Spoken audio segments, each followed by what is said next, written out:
మీరు చూస్తూ ఉన్నారు. మరి షర్మిలారెడ్డి గారు పిసిసి ప్రెసిడెంట్గా బాధ్యతలు తీసుకున్న మరుక్షణం నుంచి వైఎస్ఆర్ కాంగ్రెస్ పార్టీలో గుబులు మొదలైందని చెప్పేసి మేము తెలియజేస్తా ఉన్నాం. మరి అట్లాగే క్రితంలో ఉన్నటువంటి కాంగ్రెస్లో పనిచేసినటువంటి ఏదైతే ఎస్సీ ఎస్టీ బీసీ మైనారిటీ వర్గాలు ఏవైతే ఉన్నాయో అవన్నీ కూడా ఈరోజు కాంగ్రెస్ వైపు చూసేటువంటి పరిస్థితులు ఏర్పడ్డాయి. రాబోయే రోజుల్లో కాంగ్రెస్ ప్రభంజనం ఆంధ్రప్రదేశ్లో చూడబోతా ఉన్నామని చెప్పేసి తెలియజేస్తా ఉన్నాను. ఈ రోజున అఖిల భారత్ కాంగ్రెస్ కమిటీ ఇన్ఛార్జ్ అయినటువంటి మాణిక్యం ఠాగూర్ గారు ఈరోజు ఆంధ్రరత్న భవన్లో ఎమ్మెల్యే ఎంపీ అభ్యర్థుల దరఖాస్తుల స్వీకరణ కార్యక్రమం చేపట్టడం జరిగింది. అందులో భాగంగా పల్నాడు జిల్లా పెదకూరపాడు నుంచి ఈ రోజున మరి దరఖాస్తు స్వీకరణ కార్యక్రమంలో నేను కూడా పాల్గొనడం జరిగింది. మరి చూస్తూ ఉంటే ఈ రోజున ఆంధ్రప్రదేశ్ కాంగ్రెస్ కమిటీ అధ్యక్షురాలుగా వైఎస్ షర్మిలారెడ్డి గారు బాధ్యతలు స్వీకరణ చేపట్టిన నుంచి మరి ఆంధ్రప్రదేశ్లో ఉన్నటువంటి ఈ యొక్క అధికార పక్షం ఏదైతే ఉందో వైఎస్ఆర్ కాంగ్రెస్ పార్టీ మరి గుండెల్లో రైలు పరిగెడుతూ ఈ రోజున ఏదైతే ఆనాడు రాజశేఖర రెడ్డి గారు సువర్ణ పరిపాలన ఏదైతే ఉందో మరి ఈ రోజున దాన్ని కొనసాగించాలంటే అది ఒక్క షర్మిలా గారి నాయకత్వంలోనే జరుగుతుందని చెప్పేసి మరి ఆంధ్రప్రదేశ్లో ఉన్నటువంటి ప్రజానికం గుర్తించడం జరిగింది. మరి ఈ రోజున ఆంధ్రప్రదేశ్లో ఉన్నటువంటి ప్రజానికం మొత్తం కూడా ఈ రోజున ఆంధ్రప్రదేశ్కి ప్రత్యేక హోదా రావాలంటే అట్లాగే మరి ఇక్కడ వైజాగ్లో స్టీల్ ప్లాంట్ ఏదైతే ప్రైవేటీకరణ ఆపాలన అనేది కాంగ్రెస్ పార్టీ ద్వారానే సాధ్యమవుతుంది. ఈ రోజున మనం చూస్తూ ఉన్నాం దేశంలో మరి విచ్ఛిన్నకరమైనటువంటి శక్తులైనటువంటి మత విద్వేషాలు రేపినటువంటి బీజేపీ ఈరోజు ప్రజల్లో విషబీజాలు నాటాలనేటువంటి ఉద్దేశంతో మరి ఈ రోజున చేస్తున్నటువంటి కార్యక్రమాన్ని నిలువరించాలంటే రాహుల్ గాంధీ గారు ఒక్కళ్ళే మరి ఈ బీజేపీని ఎదుర్కోగలరు. కాబట్టి రాహుల్ గాంధీ గారి నాయకత్వంలో ఆంధ్రప్రదేశ్లో వైఎస్ షర్మిలారెడ్డి గారి నాయకత్వంలో మరి మేమందరం కూడా యువజన కాంగ్రెస్ కార్యకర్తలు అందరం కూడా పనిచేసి కాంగ్రెస్ బలోపేతం కోసం పనిచేస్తామని చెప్పేసి తెలియజేస్తా ఉన్నాను. నా పేరు Gowda Pawan Kumar, Vijayawada youth Congress in charge, state general secretary. ఈ రోజు నుంచి కాంగ్రెస్ పార్టీ తరఫున ఎమ్మెల్యేలు గాను ఎంపీలు గాను పోటీ చేసే అభ్యర్థులకి ఈ రోజు నుంచి మా ఇన్ఛార్జ్ మాణిక్యం ఠాగూర్ గారు, మాజీ రాజ్యసభ సభ్యులు కేవీపీ రామచంద్రరావు గారు, మస్తానవరి గారు వర్కింగ్ ప్రెసిడెంట్ గారు, శంకర్ పద్మశ్రీ గారు ఆధ్వర్యంలో, సిటీ ప్రెసిడెంట్ నరహరిశెట్టి నరసింహరావు గారు ఆధ్వర్యంలో ఈరోజు అప్లికేషన్ లాంచ్ చేయడం జరిగింది. ఈ రోజు నుంచి 10 రోజుల వరకు ఈ ప్రక్రియ కొనసాగిద్ది. ఎస్సీ ఎస్టీ మైనారిటీ బీసీలు అవసరాలు ఎవరైనా కానీ కాంగ్రెస్ పార్టీలో స్వచ్ఛందంగా వచ్చి అప్లికేషన్లు పెట్టవచ్చు. తర్వాత రెండోది ఏంటంటే ఆదివారం నాడు 21వ తారీఖున కొత్త పీసీసీగా ప్రమాణ స్వీకారం చేసిన షర్మిలా గారు ఆధ్వర్యంలో భారీ చేరికలు జరుగుతున్నాయి. ఇవాళ ఇచ్చాపురం దగ్గర నుంచి కడప వరకు 29 వరకు జిల్లా టూర్లు జరుగుతాయి. గతంలో కాంగ్రెస్ పార్టీలో పనిచేసి వేరే పార్టీలోకి వెళ్ళిన వ్యక్తులు కానివ్వండి, వైసీపీలోకి వెళ్ళిన వాళ్ళు కానివ్వండి, టీడీపీలోకి వెళ్ళిన వాళ్ళు కానివ్వండి, అదర్ పార్టీలోకి వెళ్ళిన వాళ్ళు కానివ్వండి, సైలెంట్గా ఉన్నవాళ్ళు కానీ ఎవరైనా కానివ్వండి మళ్ళీ స్వచ్ఛందంగా తిరిగి కాంగ్రెస్ పార్టీలోకి వస్తారు.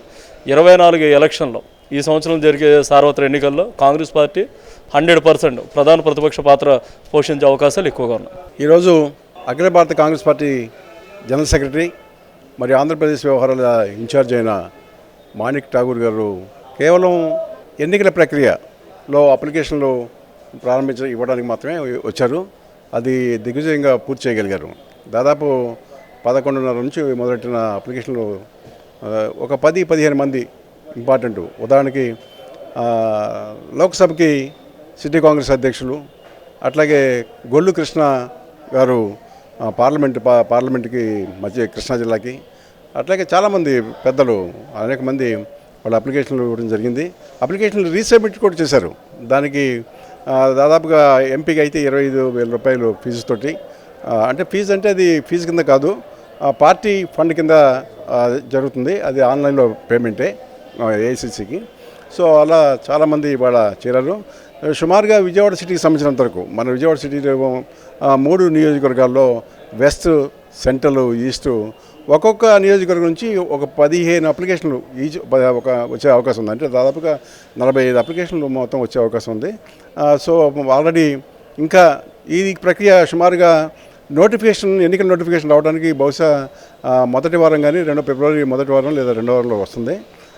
అది 45 డేస్ దాకా ఉంటుంది.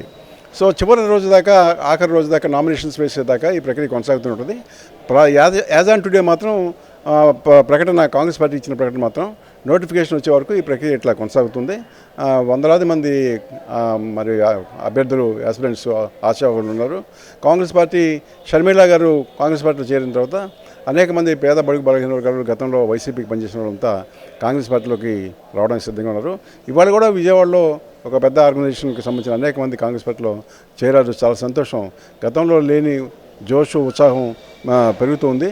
దానికి ప్రజలందరికీ కాంగ్రెస్ పార్టీ తరఫున అభినందనలు తెలియజేసుకుంటూ ఉన్నాను. ఇప్పటిదాకా అనంతపురం నుంచి వచ్చారు, అట్లాగే కర్నూలు నుంచి వచ్చారు, తర్వాత గుంటూరు జిల్లా నుంచి వచ్చారు, తర్వాత నెల్లూరు నుంచి వచ్చారు, తర్వాత పాలకొల్లు అంటే ఇంతకుముందు ఏలూరు జిల్లా వెస్ట్ గోదావరి జిల్లా నుంచి కొంతమంది వచ్చారు.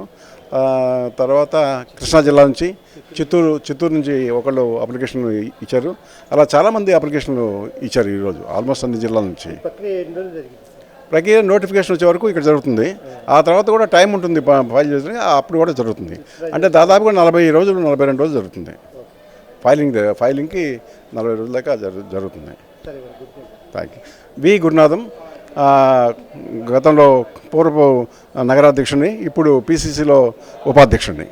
ఈ నెల 26వ తారీఖు ఆంధ్రప్రదేశ్ కాంగ్రెస్ కమిటీ అధ్యక్షురాలు శ్రీమతి షర్మిల గారు కృష్ణా జిల్లా మచిలీపట్నం, విజయవాడ సిటీ కాంగ్రెస్, అలాగే ఎన్టీఆర్ జిల్లా రూరల్ జిల్లా కాంగ్రెస్, 3 జిల్లా కాంగ్రెస్ కూడా సమీక్ష సమావేశాన్ని పెడుతున్నారు కార్యకర్తలతో. ఆ కార్యక్రమాన్ని ఎలా హోల్డ్ చేయాలనే దాని మీద వాళ్ళ మాణిక్య ఠాకూర్ గారి ముఖ్య అతిథిగా కేవీపీ రామచంద్రరావు గారు వారిరు కూడా వారి కార్యక్రమంలో పాల్గొన్నారు. వారి అధ్యక్షతన కార్యక్రమం జరిగింది. 26వ తారీఖు జరిగే ఆ కార్యక్రమాన్ని విజయవంతం చేయడం కోసం వారు పలు సూచనలు సలహాలు ఇచ్చారు.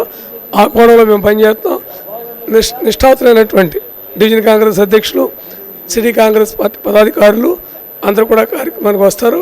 నగరంలో ఉన్నటువంటి రాష్ట్ర పిసిసి ఉపాధ్యక్షులు, ప్రధాన కార్యదర్శులు, అలాగే ఫ్రంటల్ ఆర్గనైజేషన్స్ నాయకులు, కార్మిక సంఘాలు, ఎన్ఎస్వై, యూత్ కాంగ్రెస్, మిగిలినటువంటి డిపార్ట్మెంట్స్, సేవాదళ్, మహిళా కాంగ్రెస్ అందరూ కూడా, మైనార్టీ డిపార్ట్మెంట్ అందరూ కూడా వచ్చి కార్యక్రమాన్ని 26/1/2024 తేదీన 10 గంటల నుంచి 12 గంటల వరకు విజయవాడ బందర్ రోడ్లోకి వెళ్ళినటువంటి శాస్త్రాయి కళ్యాణ మండపంలో కార్యక్రమం జరిగినప్పుడు ఆ కార్యక్రమాన్ని విజయవంతం చేయాలని మేము పిలుపుకోవడం జరిగింది. 23వ తారీఖు నుంచి ఆవిడ ప్రారంభించారు. ఇచ్చాపురం నుంచి ఇప్పుడు వరకు వరుసగా చేసుకుంటూ వచ్చారు. అంటే శ్రీకాకుళం, విజయనగరం, విశాఖ, తూర్పుగోదావరి, పశ్చిమ గోదావరి ఉమ్మడి జిల్లాలు అయిన తర్వాత మనకి 26వ తారీఖు ఉదయం ఇక్కడ 10 గంటలకి జాతీయ జెండా ఆవిష్కరించిన తర్వాత మన కార్యక్రమానికి వెళ్ళడం జరుగుతుంది.